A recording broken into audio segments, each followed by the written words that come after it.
Welcome to our channel, where we share thrilling stories, biographies of amazing people, daily life conversations, English phrases, and idioms to boost your vocabulary. Our videos are designed to improve your listening skills with clear, easy-to-understand English. Every video is informative, knowledgeable, and inspiring for your future. Today's story is about one of the most important and unforgettable events in human history, World War I. We will explore how it started, what led to it, and how it shaped the world. This will be a powerful and detailed journey through history, explained in the simplest way so that you can improve your English while learning about history. Make sure to subscribe and leave a comment on what you think about World War I. Chapter 1. The Spark That Set the World on Fire. The year is 1914, and Europe is like a house built on weak foundations, waiting for the slightest tremor to bring everything crashing down. Nations have been competing for power, growing their armies, forming secret alliances, and watching each other with suspicion. The air is thick with tension. A single spark could ignite an explosion. On June 28, 1914, the morning sun casts a warm glow over the city of Sarajevo, Bosnia. It is a day of celebration. The streets are decorated with flags, and people line up along the roads, waiting for the arrival of Archduke Franz Ferdinand, the heir to the throne of Austria-Hungary. With him is his wife, Sophie, elegant and smiling as she waves at the crowd. They have come on an official visit, but beneath the surface, Sarajevo is a city boiling with anger. Many Serbians despise Austrian rule and dream of a free Serbia. Hidden among the crowd are assassins, young, determined, and ready to strike. One of them is Gavrilo Princip, a 19-year-old Serbian nationalist. He is small, thin, with dark eyes filled with determination. He belongs to a secret organization called the Black Hand, whose goal is simple: kill Franz Ferdinand and send a message to Austria. The Archduke's car, an open-top vehicle, moves slowly through the streets. The crowd cheers, but the assassins are waiting. Suddenly, one of them throws a bomb. The bomb flies through the air, spinning toward the car. But at the last second, Franz Ferdinand sees it and throws it away. Boom! The explosion shatters windows, injuring officers and civilians. Smoke fills the street, screams, panic, people running in every direction. The assassins scatter, knowing they have failed. The police capture the bomber within minutes. But the Archduke is alive. He should have left the city immediately. But instead, he makes a decision that will seal his fate. Instead of returning to safety, Franz Ferdinand insists on visiting the hospital to see the officers injured in the bombing. He is a military man, proud and stubborn. He refuses to show fear. His driver, nervous and shaken, takes a wrong turn onto a small street. At that exact moment, Gavrilo Princip is standing outside a cafe. He had been sulking in frustration, thinking the mission had failed. But then, he sees the Archduke's car. It has stopped right in front of him. His hands tremble, but his mind is clear. He pulls out his pistol. One deep breath. A bullet tears through Franz Ferdinand's neck. A second shot hits Sophie in the stomach. The driver panics, speeds away. Blood spreads across the Archduke's uniform. He tries to speak but chokes on his own blood. Sophie, already unconscious, slumps onto him. Within minutes, both are dead. Europe will never be the same again. The news spreads like wildfire. Austria-Hungary is outraged.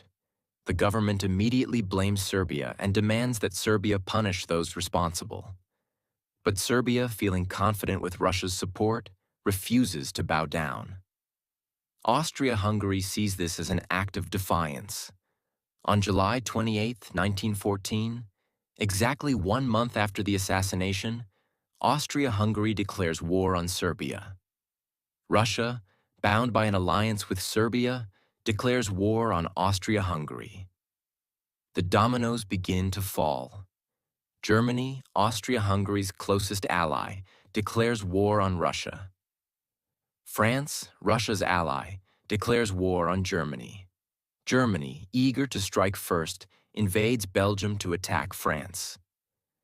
Britain, protecting Belgium, declares war on Germany. Within a single week, all of Europe is at war. Men rush to enlist, believing the war will be short. It will be over by Christmas, they say. But they have no idea of the horror that awaits them. This will not be a quick war. It will last 4 years. It will kill millions. It will change the world forever. Chapter 2. The World on Fire. It's August 1914, and the streets of Europe are buzzing with excitement. But this isn't the excitement of celebrations or joy. It's the excitement of war. Thousands of men, young and old, are rushing to the recruiting stations, ready to fight for their country. Many of them are dreaming of adventure, believing that the war will be quick, a short and glorious battle. They have no idea that they are walking into the worst conflict the world has ever seen. There is no turning back now. In Germany, the streets are alive with patriotism. The people have high hopes that their country will come out on top. Germany's army, one of the most powerful in Europe, prepares for action. The Kaiser Wilhelm II sits at his desk, his eyes gleaming with ambition. He believes in his country's might and is certain that Germany will conquer all of Europe. Austria-Hungary is determined to crush Serbia. After the assassination of Archduke Franz Ferdinand, the Austrians see this as an opportunity to assert their dominance in the Balkans. The Austro-Hungarian Empire has been struggling with its own problems for years.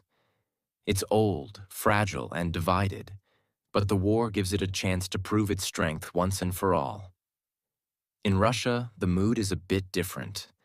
The vast Russian Empire is enormous, but it is also deeply divided and poorly prepared for war.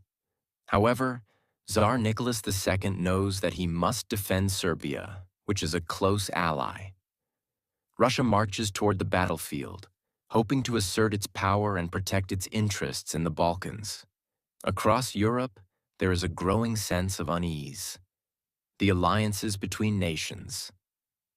Germany, Austria, Hungary, and Italy on one side, Russia, France, and Britain on the other, are pulling the continent toward a giant storm. But no one really understands how much this war will change everything. The world enters the war. August 1st, 1914. Germany declares war on Russia, believing it is the right move to protect its borders and secure its future. The next day, France declares war on Germany in support of its Russian ally. On August 3rd, Germany invades Belgium, marching toward France, hoping to avoid a two-front war by defeating the French quickly. Belgium's neutral status is ignored. Germany doesn't care. The Belgian army fights bravely, but they are overwhelmed. Thousands of civilians flee in terror as German soldiers march through their towns, burning villages and taking control of cities. Belgium's capital, Brussels, falls under German occupation. The world watches in horror. The brutality of the invasion shocks everyone. But it also has a ripple effect. Britain, who had promised to protect Belgium's neutrality, declares war on Germany on August 4th, 1914. Now, it's no longer just a few countries involved. The entire continent is in flames. As the war stretches on, something unexpected happens. Instead of quick, decisive battles, the war turns into a grinding, slow battle of attrition. Both sides dig in and begin to build trenches, deep, muddy, rat-infested holes in the ground where soldiers live, fight, and die. This is where the war truly starts to change. For the next 4 years, millions of men will live in these trenches, fighting for small pieces of land that will cost them everything. Imagine a soldier waking up in the morning. The first thing he feels is the cold mud beneath him. The smell of rot, sweat, and blood fills the air. Above ground, there is nothing but gunfire, explosions, and death.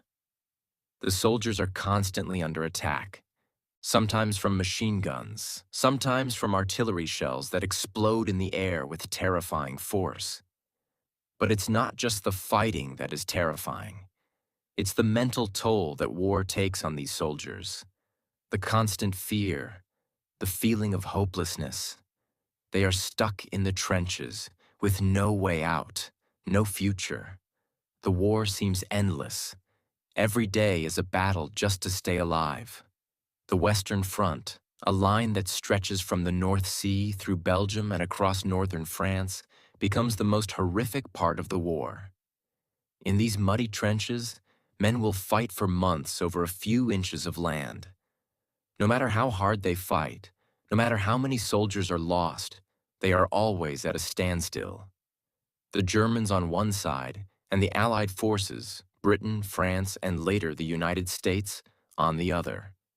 It's like a deadlock, a constant push and pull.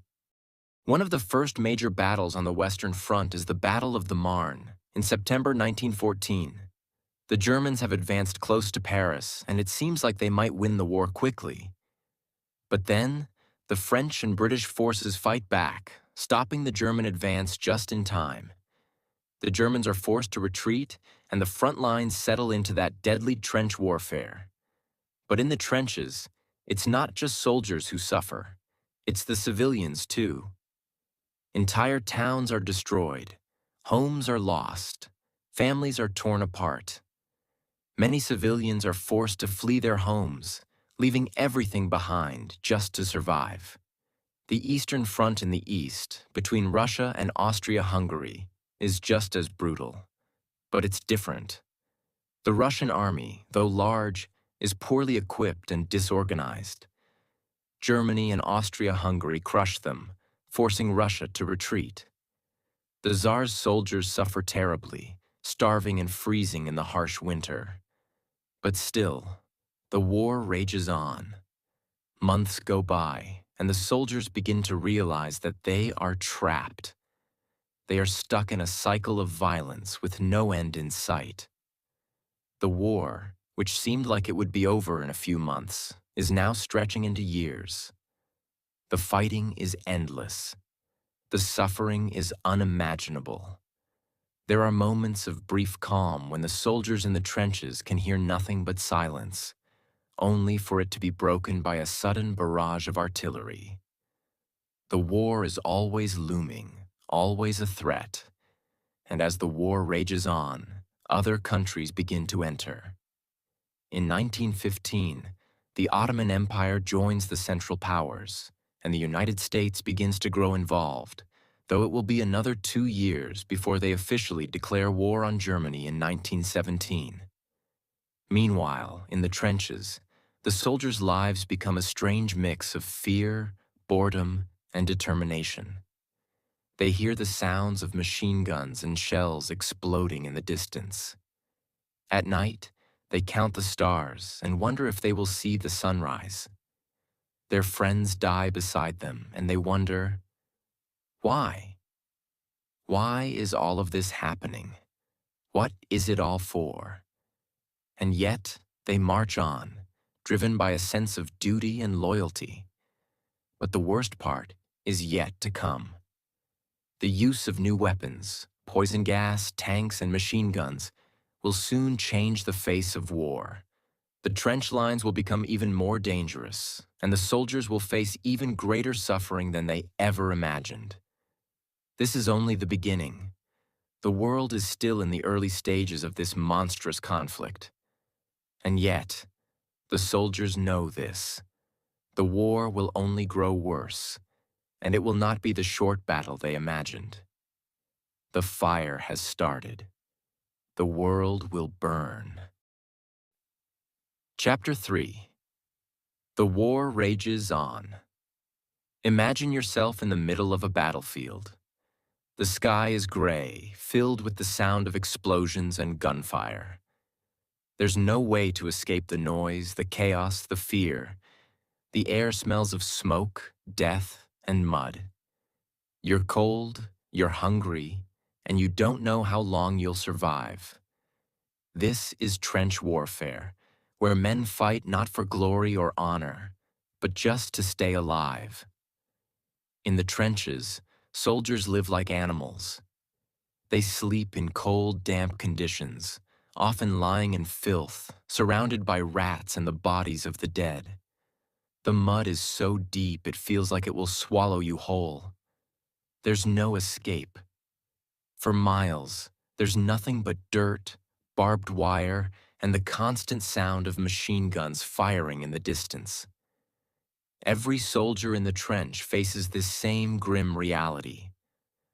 But it's not just the physical conditions that break them. The mental toll is just as horrifying. Every day you fear being shot, being blown to pieces, or dying from disease. Shell shock becomes common, a terrifying condition where soldiers lose their minds from the constant pressure. Many soldiers will never recover from the psychological scars of war. The constant waiting, the fear of the unknown, the constant feeling that death is just around the corner is too much for them to handle. New weapons of destruction. In the trenches, the soldiers face not only bullets and shrapnel, but also new, deadly weapons that change the way wars are fought. The first use of poison gas happens in 1915 by the Germans. Imagine this: a green cloud rolling over the battlefield, carrying with it death and suffering. Soldiers are caught completely off guard. Some of them die slowly and painfully, suffocating to death as they struggle for breath. The gas doesn't discriminate. It doesn't care whether you're young or old, fit or weak. It simply takes away your life. The smell of it, the fear of it, is enough to turn any soldier into a nervous wreck. They don't know when it will come, but when it does, there's nowhere to hide. And that's just one of the new weapons. Alongside poison gas, machine guns, artillery shells, and even the first tanks are introduced. The tanks, which are supposed to be the future of warfare, are slow and clunky, but they can smash through trenches and crush soldiers under their heavy tracks. As new weapons are used, the fighting becomes even more brutal and indescribably horrible. Soldiers who once thought the war would be over soon, perhaps with a quick victory, now realize that this is something completely different. This is no longer about glory. It's about survival. Now let's talk about one of the most brutal and infamous battles of World War I, the Battle of Verdun, which begins in February 1916. The French know that Verdun is crucial. It's a symbol of French strength, and if they lose it, it would be a devastating blow to their pride and their morale. The Germans, under General Erich von Falkenhayn, have a different plan. They want to bleed the French army dry. The idea is simple: to inflict so many casualties on the French that they'll be forced to surrender. They believe that France will fight to the last man to protect Verdun. And they're right. The battle rages for nearly 10 months with unimaginable casualties. Every inch of land is fought over. Soldiers are so close to each other that they can smell the enemy's sweat, hear their voices, and see the terror in their eyes. The fighting is so intense that every day feels like an eternity. There are constant bombardments, and soldiers are forced to take cover in the deep, damp bunkers. The French are fighting for their homeland, and they refuse to back down. But the Germans are just as determined. Thousands of men die each day. The smell of death fills the air. At the end of Verdun, the French have lost 300,000 men, and the Germans have lost nearly the same number. And for what? Nothing. The front lines don't move. The soldiers are no closer to victory than they were before the battle began. As the battlefields of World War I grow more brutal, the nature of warfare itself begins to change. This is no longer a war of glorious charges and bravery on horseback. This is a war of technology, of machines, and of death from a distance. The soldiers who fought in this war are no longer fighting face to face. They are fighting in trenches, behind barbed wire, and using weapons of mass destruction. But what's even more heartbreaking is that entire generations of men are being lost in this war.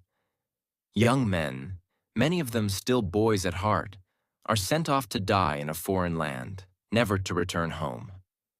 These men are fighting not for freedom or honor, but because they've been told that it's their duty. They fight not for a cause they believe in, but because they have no choice. For the families at home, the war becomes an endless wait. Mothers, wives, and children wait for letters from the front, hoping that their loved ones are still alive. They cling to every word, reading them over and over, hoping to catch some hint that their soldier is safe. But for many families, these letters stop coming. They receive only the dreaded news of death. In the quiet of the night, as they sit by the fire, they know that their world has changed forever. They know that the son, the husband, the brother they once knew, may never come home. The war spreads. New fronts open. Meanwhile, the war is spreading beyond Europe. In 1915, the Ottoman Empire joins the Central Powers and opens up a new front in the Middle East. The Gallipoli campaign is a disastrous failure for the Allies, with thousands of men losing their lives for little gain. The Ottoman soldiers, like the European forces, fight bravely and fiercely. But the fighting in this region is just as brutal and deadly as it is in Europe. In Africa, the war is fought on a different scale. Here, the Allied forces fight the Germans over colonies and territories, with native soldiers fighting in battles they don't fully understand. They fight for countries that aren't their own, and they fight against enemies they've never met. But still, they fight because war has become a reality for everyone, no matter where they are in the world. Chapter 4. The Turning Tide of the War. As the years drag on, the war shows no sign of ending. It becomes clear that both sides are fighting not just for victory, but for survival. The war has taken on a life of its own, and each side has become more desperate to outlast the other.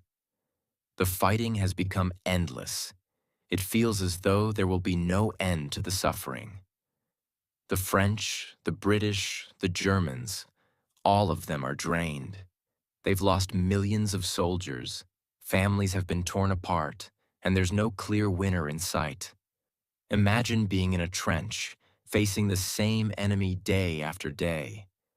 The same endless bombardments, the same horrifying screams, the same mounds of bodies.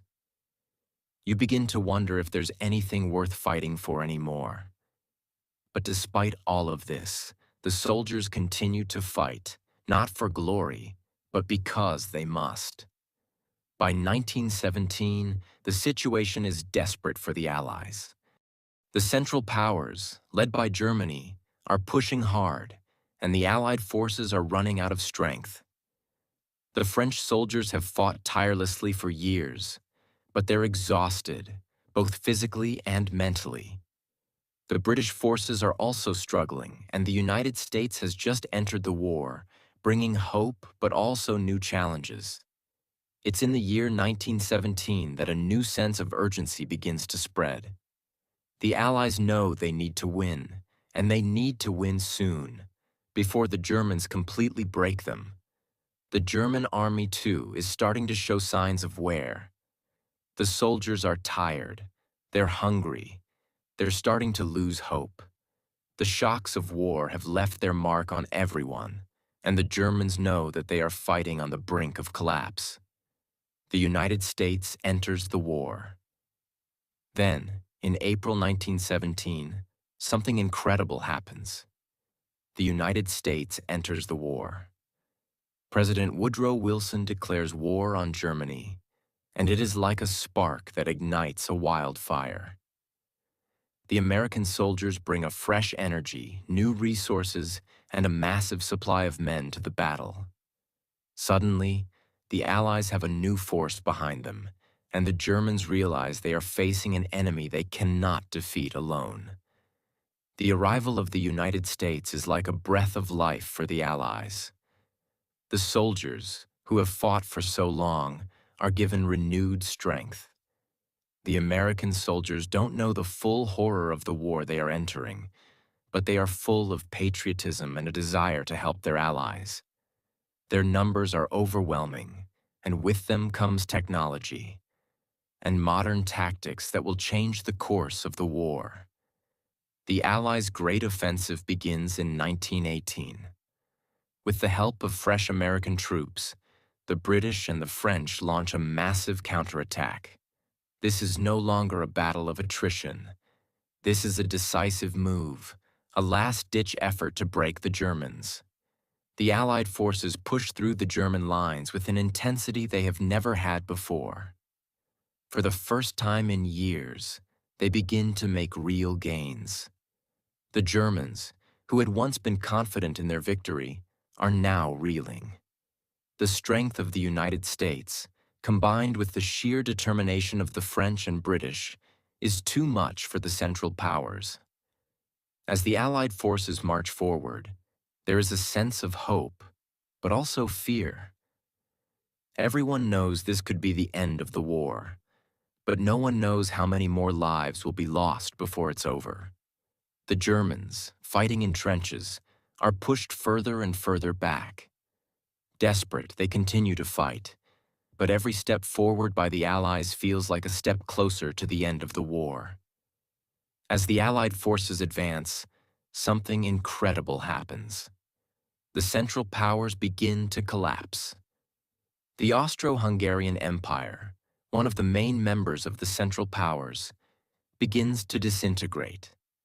Its soldiers are exhausted, its empire is crumbling, and it can no longer fight.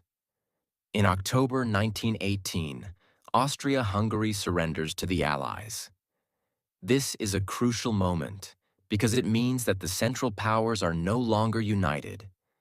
Germany, the last remaining power, is now alone, facing a massive coalition of enemies. The Germans, too, begin to feel the pressure of the war they have been fighting for so long. Their supplies are running out, their soldiers are deserting, and their morale is at an all-time low. In November 1918, after months of fierce fighting, the German government asks for an armistice, a ceasefire. The war is finally over. The end of the war. The aftermath. On November 11th, 1918, at 11 a.m., the guns fall silent. The world holds its breath. The war is over. The armistice is signed, and for the first time in 4 long years, there is peace. The soldiers who have been fighting for so long now look at the battlefield around them, and they realize that the price of peace has been too high. The world is left in ruins. Millions are dead, millions more are wounded. Entire families are torn apart. Cities lie in ruins. The world is scarred, physically and emotionally. The suffering, the loss, and the pain are beyond comprehension. But even in the midst of the sorrow, there is a feeling of relief, a feeling of hope. The nightmare is finally over, and the soldiers can now go home, though they will never truly be the same. They will carry the memories of the war with them forever. After 4 years of relentless fighting, the war left a mark on the earth so deep that its effects would echo for generations. 20 million people, 20 million lives were lost. The numbers themselves are almost incomprehensible. Imagine whole cities wiped out, entire families erased, all because of this war. The number of dead soldiers alone was staggering. 9 million soldiers from all sides lost their lives in the trenches, on the battlefield, and in air raids. The soldiers, brave men who had once been children full of hopes and dreams, became mere statistics, numbers in a grim report. Men went to war, and some never even returned, leaving behind grieving wives, mothers, and children who would never feel their touch again. But it wasn't just the soldiers who paid the price. 10 million civilians, mothers, fathers, children, the elderly, died as well. Entire villages were destroyed. Food supplies were cut off. Disease and hunger spread like wildfire, killing without mercy. The physical toll of the war was visible in the form of destroyed landscapes. Homes burned to the ground, fields filled with craters, and cities reduced to rubble. But the emotional toll? That's something no number can ever fully capture. Imagine the despair and hopelessness people felt as they returned to their homes, only to find them gone. There were no more family dinners. The laughter of children was replaced with silence. The streets were empty where once there were vibrant communities. Those who survived carried invisible scars, mental wounds that would never fully heal. The trauma of the war lingered, making it hard for the survivors to find peace even in the most ordinary moments. The price of victory. Though the Allies had claimed victory, the cost of that victory was beyond anyone's expectations. What's the point of winning when the price is so high? Victory had become hollow. There was no celebration in the streets, only the quiet mourning of those who had returned and the wailing of those who had lost loved ones. Even the leaders who signed the armistice, thinking they had secured peace, couldn't escape the fact that the world had changed forever.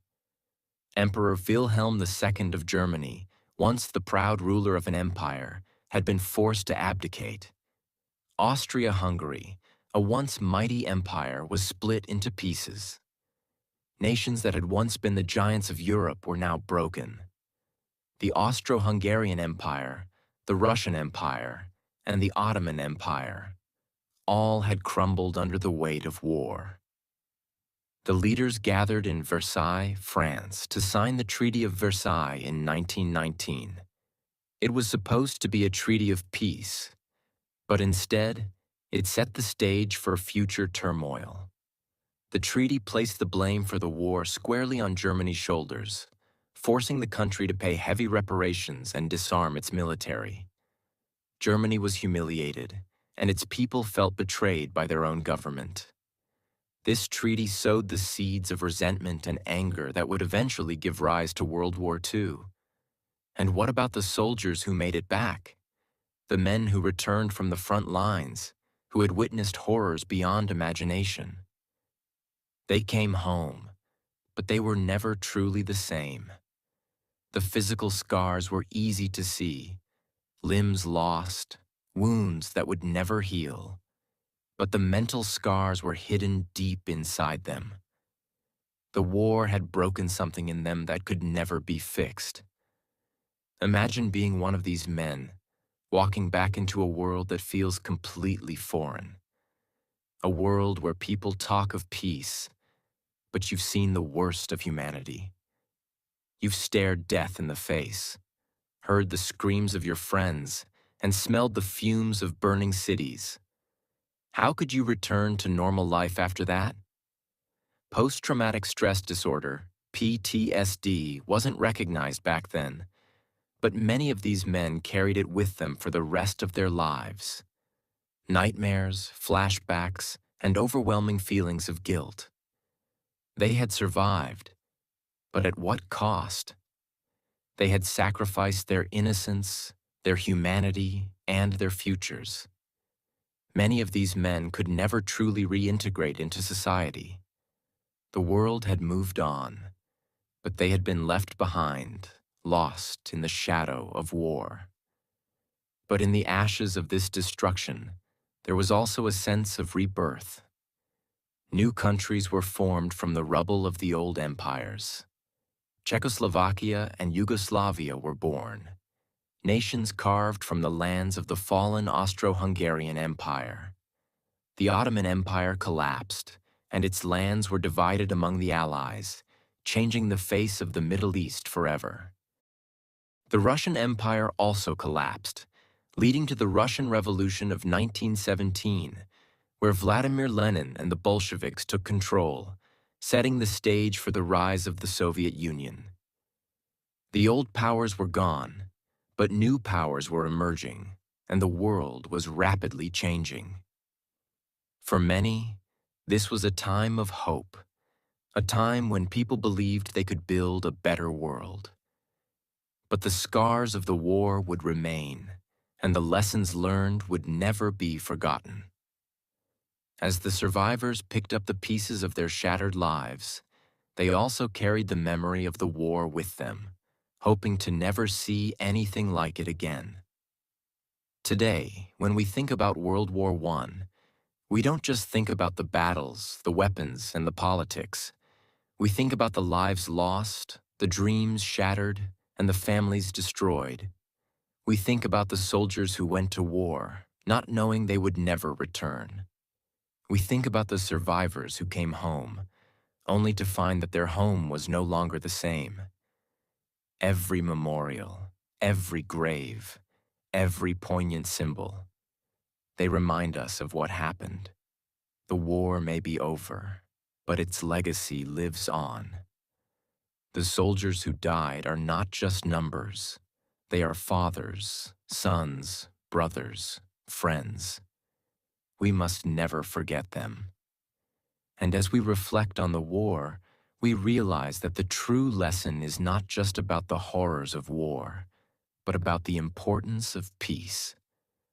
We must honor the memories of those who fought and died by ensuring that their sacrifices were not in vain.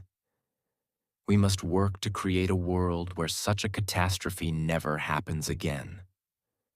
The fire of this war still burns in our hearts today. The lessons we learned about the consequences of unchecked nationalism, about the horrors of warfare, and about the power of resilience are lessons we must carry with us forever. The world has changed, but we must remember. The pain and loss of World War I should never be forgotten. It is a part of our history, and it is a reminder that peace must never be taken for granted. And so, the story of World War I ends, but its echoes will never fade. It is a story that will continue to teach us, to remind us, and to shape our future.